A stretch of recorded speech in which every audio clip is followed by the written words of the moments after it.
de la iglesia, lo sabemos muy bien, y también es el tiempo donde en los domingos se van enfatizando los signos propios del reino de Dios. Uno de los primeros signos del reino de Dios lo escuchábamos el domingo pasado. ¿Y de qué nos hablaba la palabra de Dios el domingo pasado? ¿Qué nos proponía el domingo pasado? Que era como primer signo del reino de Dios.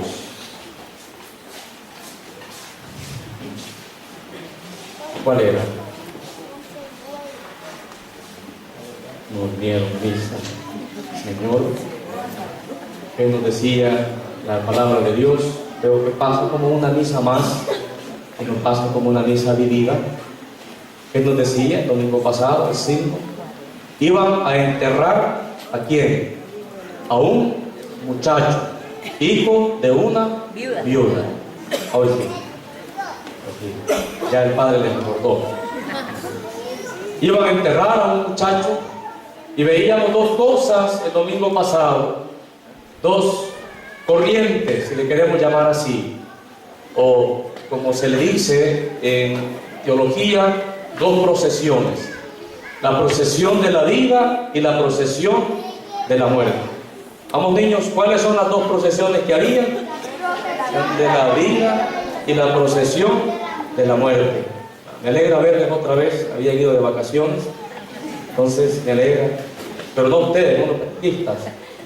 Entonces, dos procesiones encontrábamos el domingo pasado: la procesión de la vida y la procesión de la muerte. Veíamos que una de ellas era ¿quién? La viuda que iba con su hijo.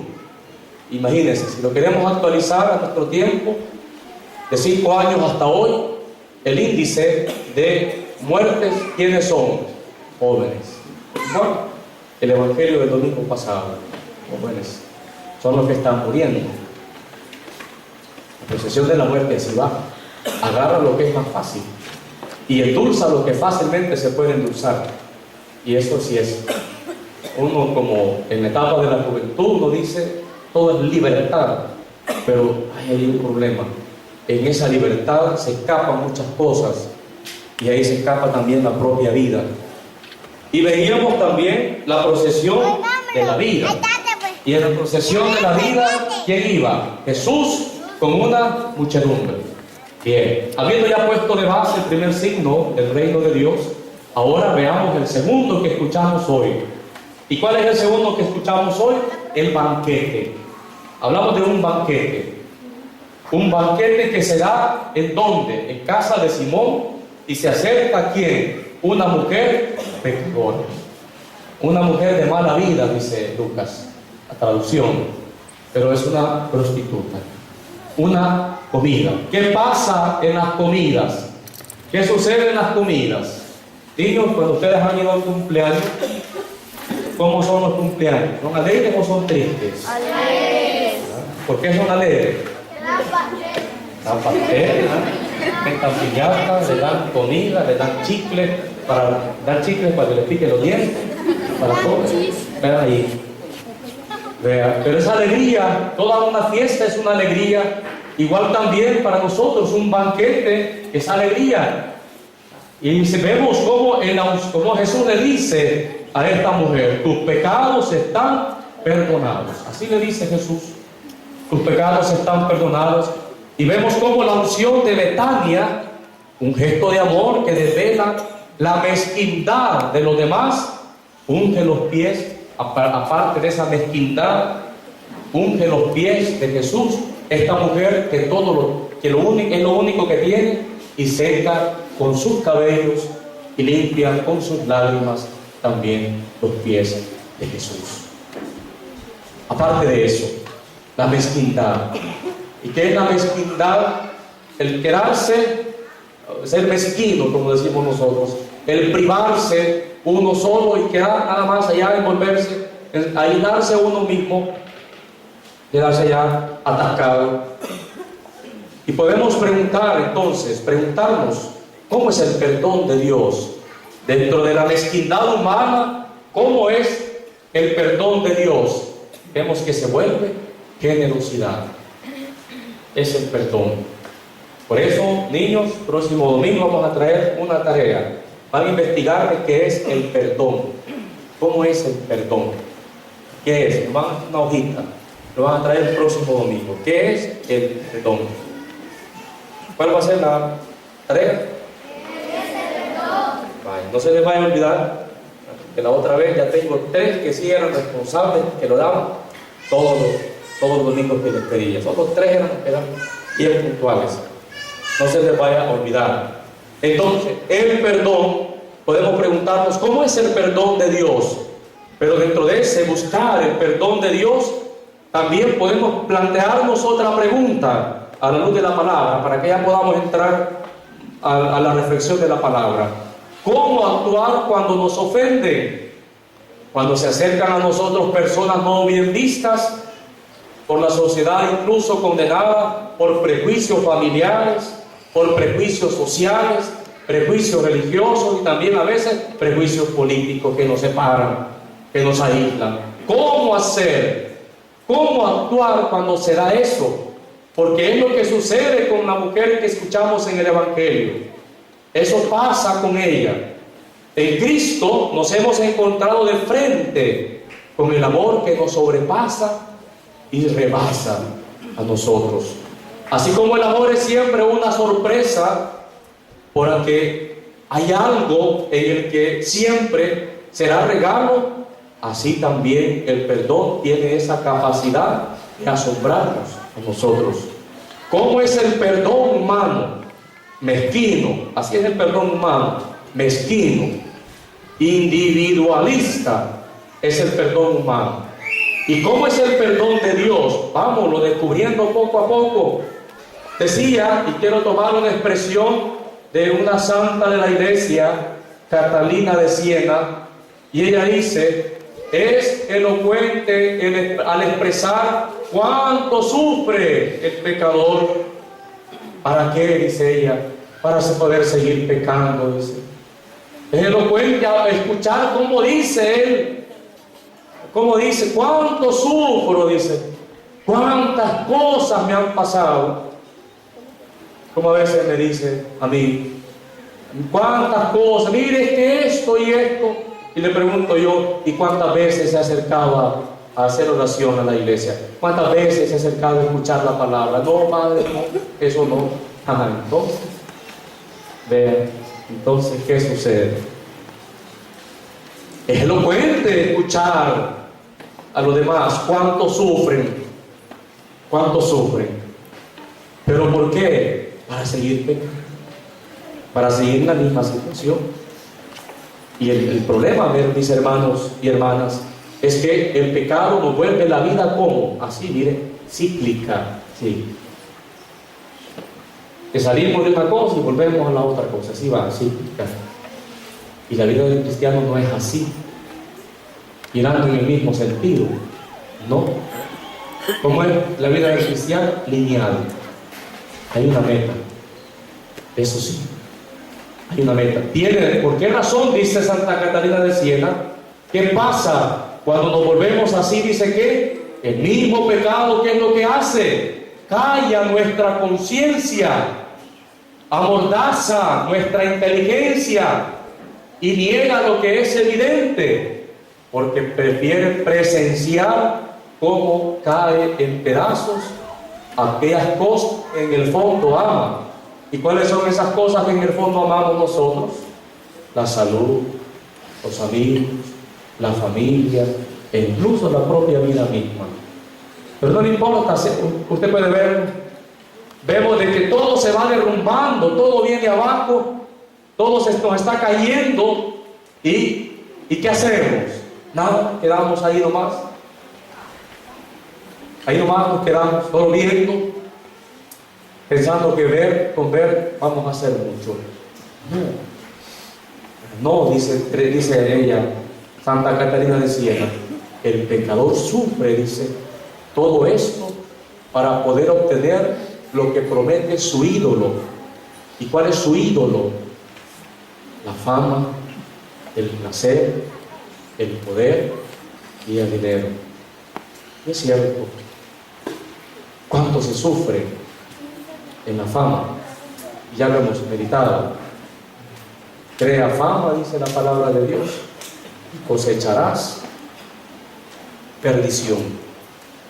Así dice la palabra. ¿Cuánto se sufre en el placer? ¿Cuánto no? ¿Cuánto se sufre? Me arrepiento, dice uno, ya no es tarde. No. Y claro, nos promete mucho eso, los ídolos. El poder, no digamos cuánto se sufre por el dinero, no digamos cuánto se sufre por tierra, y al final uno nada de dinero. Y si tiene razón, que dice Catalina de Siena, el pecado nos hace callar nuestra conciencia, calla, enmudece. Por eso dice el profeta Isaías, somos como perros mudos, dice el profeta Isaías, no hablamos, solo ladramos, dice. Y ni se oye tan siquiera cuando ladramos. No, dice, no hagamos, hermano, no consintamos que el mismo pecado caiga en nuestra conciencia, mucho menos que vaya a amordazar nuestra inteligencia. ¿Por qué razón? Porque nos lleva a qué cosa, a conformarnos, a acomodarnos. Eso no está así. Y por eso quiero que nos metamos ya a la reflexión de la palabra de Dios. ¿Cómo lo dice la primera lectura en el libro del profeta Samuel? Primera de Samuel, dice que Dios perdona a quien confiesa su culpa. Así hace. E interviene el Señor por medio de ¿quién? Del profeta Natán. Interviene el Señor por medio de él. ¿Qué pasaba con David? Había cometido 2 pecados graves. Que eran graves. Si se cometían en el ambiente judío, era reo de muerte esta persona, cualquiera de ellos. ¿Y cuáles eran esos 2 pecados graves que había cometido David? ¿Cuál era el primero? Adulterio. Que bien sabe que una cosa le lleva a otra. ¿Y llegó hasta dónde? Matar. ¿A quién? A Urías. 2 pecados graves. 2 pecados.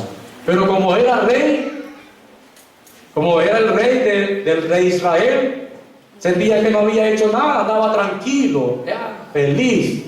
Como era el rey, tenía mujer, tenía todo, tenía riqueza, tenía fama, tenía todo. Pero ¿qué sucede? El Señor revisa y ve que quien está al frente no es digno de estar al frente. Y se acerca él por medio del profeta Natán. ¿Y qué hace el Señor por medio del profeta? El profeta no esconde la palabra y el juicio contra los crímenes del rey.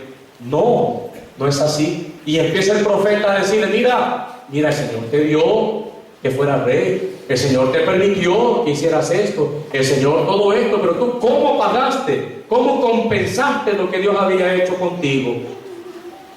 Así le dice el profeta.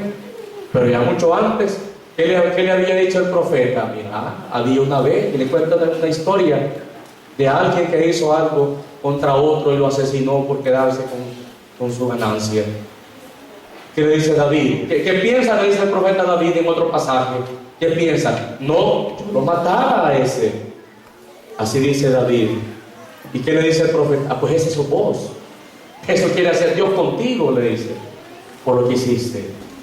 Así le dice el profeta. ¿Y ahora qué está insistiendo el profeta? Mire, la intención, el profeta consigue lo que quería, no humillando, sino imponiendo la justicia y el derecho de Dios sobre este hombre que sabe que su modo de proceder, su modo de haber vivido no ha sido bueno.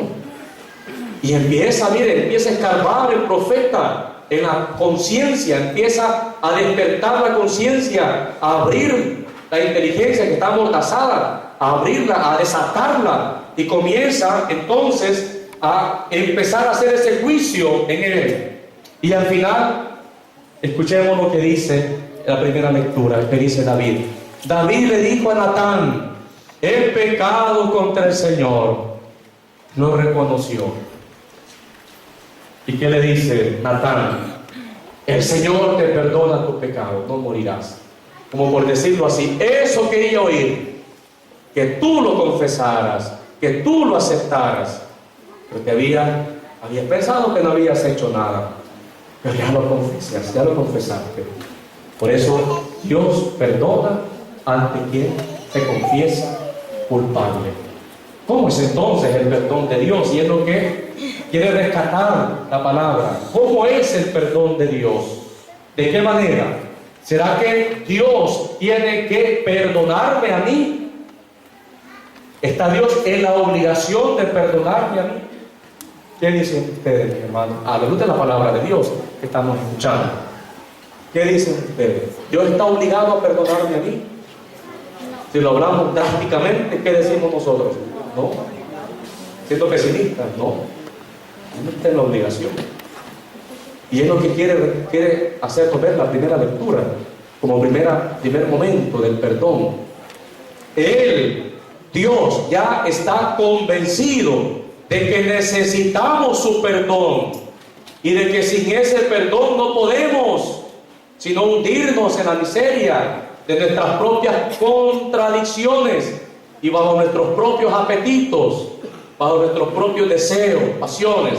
Sí, pero a quien hay que convencer que necesita el perdón, ¿a quién es? A nosotros. Nosotros somos los que debemos de convencernos de que necesitamos siempre el perdón de Dios. Y es lo que David no había entendido.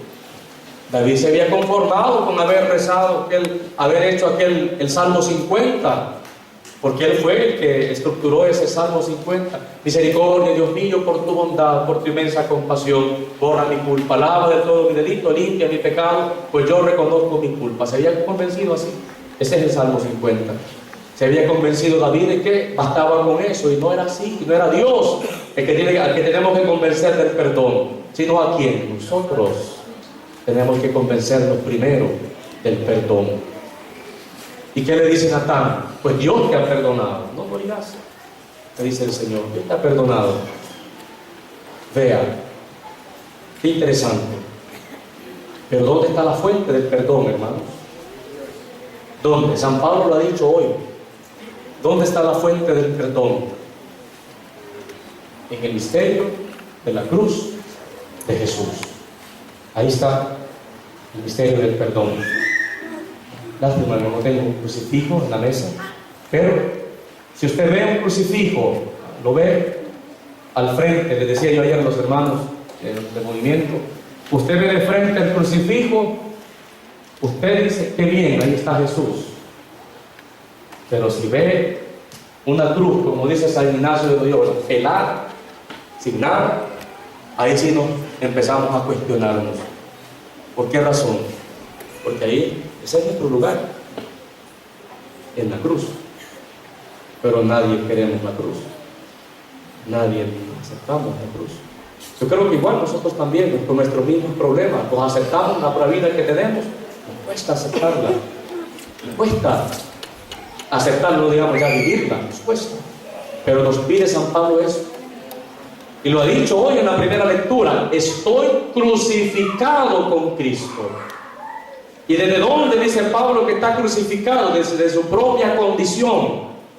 De su propia condición, desde su propia vida, dice San Pablo, crucificado con Cristo. Vivo yo, pero ya no soy yo, dice Pablo, es Cristo quien vive en mí. Y mientras vivo en esta carne, dice San Pablo, vivo de la fe en Cristo Salvador. Así dice Pablo en la segunda lectura.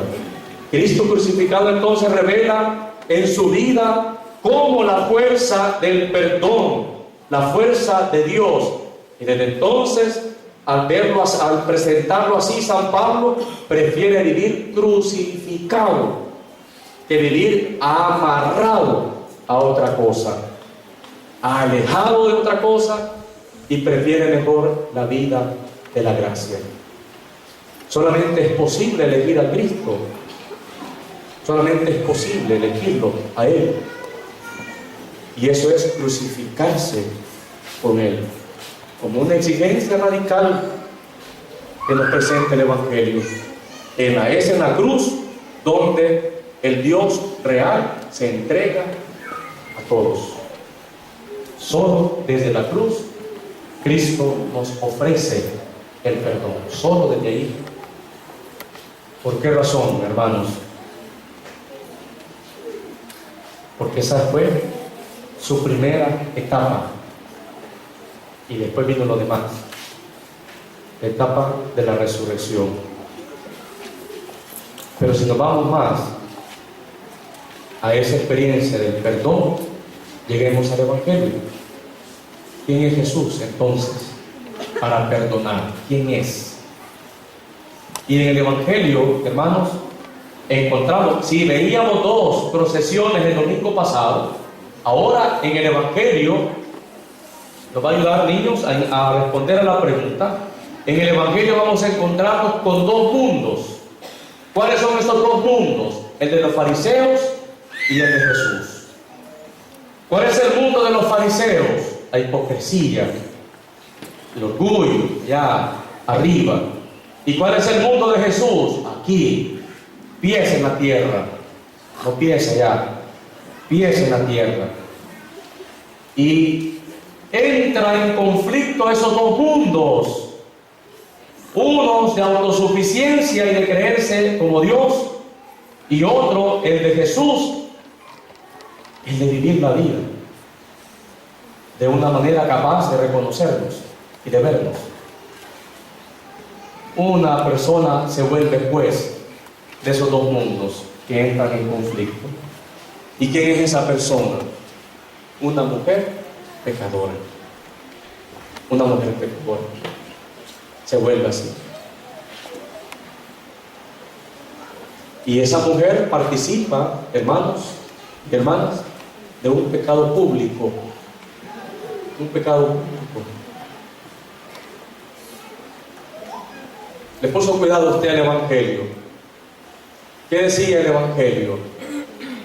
¿Dónde, cuando esta mujer entra, dónde se coloca? ¿Adelante o atrás de Jesús? ¿A dónde? Atrás, exacto. Muy bien, escuchamos el Evangelio. Atrás se coloca esta mujer. ¿Y por qué se coloca atrás? Porque ya sabe que al colocarse adelante, ¿qué va a pasar con ella? La van a rechazar. Pero mejor decide colocarse detrás de Jesús, pasar sigilosamente, silenciosamente, pasar, coloca detrás de Jesús y ahí hace lo que quiere hacer con Jesús. Pasa desapercibida porque ya ha sufrido demasiado. Esta mujer no se ha valorado demasiado, no la han valorado mucho. Y por eso, pero antes vemos un punto, hermanos y hermanas, en la palabra, que la mujer intuye, la mujer percibe, presiente de que Jesús no ha sido tratado con dignidad. Y así había sido. Porque cuando invitaban a una persona importante a un banquete, no era tratado así como fue tratado Jesús, que solamente llegó y lo sentaron. No era así, había todo un rito que había que hacerse en una mesa. Pero aquella mujer, imagínense, y esto casi siempre se da. Muchas veces el que comienza a perseverar es el que es más entregado. Y el que llevamos tanto tiempo de perseverar es el más allá, el más distante, el menos, se queda allá hacia arriba. Allá de lejos se queda viendo. Y eso nos enseña esta mujer hoy. Esta mujer llega a los pies de Jesús y se da cuenta de que Jesús no ha sido tratado con dignidad. ¿Y qué dice Jesús? A quien más se le perdona, más agradece. Así pasa.